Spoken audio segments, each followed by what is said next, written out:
Expensive energy has many countries turning to nuclear technology. France, the US, and Russia are happy to oblige.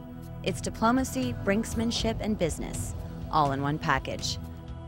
Next on Global Pulse. A comparison on how this story is being covered worldwide by these broadcasters. With India, Iran, Libya, and other countries looking for alternative energy, what better source than France? French President Sarkozy has been using his country's advantage in the nuclear field to return France to superpower status. As Iran's Arab language Alalam reported, he recently went to India to pitch French technology.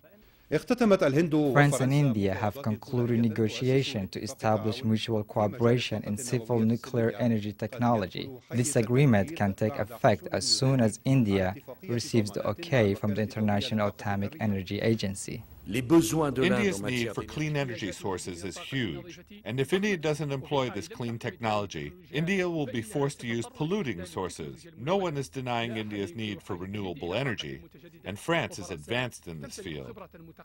As South Asian Newsline reported, the Bush administration has already signed preliminary agreements with India. India and the US unveiled the text of the landmark civil nuclear deal, which would provide New Delhi with American nuclear fuel and technology for the first time in more than 30 years. The agreement will be implemented in a manner that does not hinder or interfere with India's nuclear program for military purposes, developed independent of the civil nuclear deal. The US is committed to engage with the nuclear suppliers group to help India to obtain full access to the international fuel market.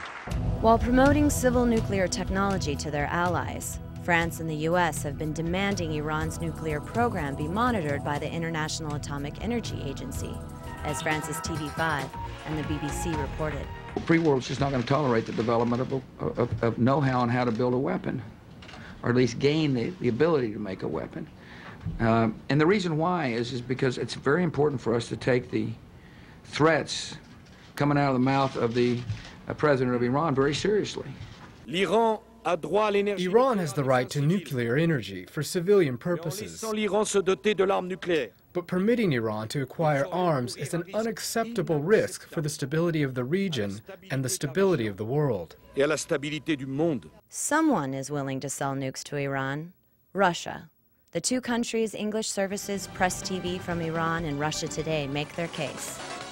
Adding fuel to the flames, Russia has delivered its first shipment of nuclear fuel to Iran's Bushehr power station.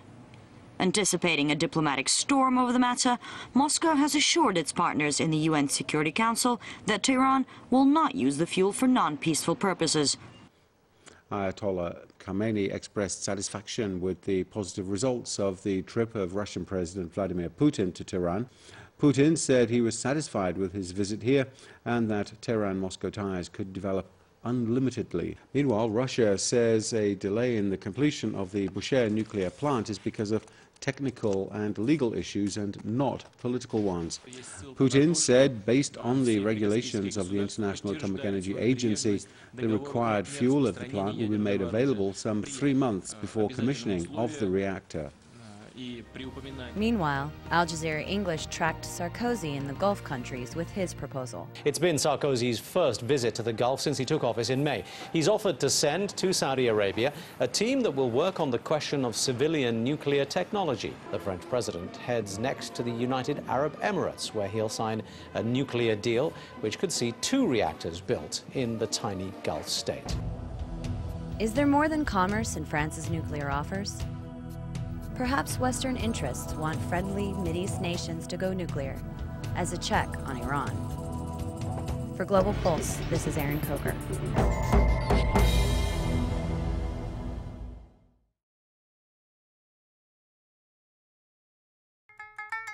This program is brought to you by Link TV for educational and non-commercial use only. Link TV is the only US network dedicated to global and national news, uncompromising documentaries, and diverse cultural programs. Programs which connect you to the world.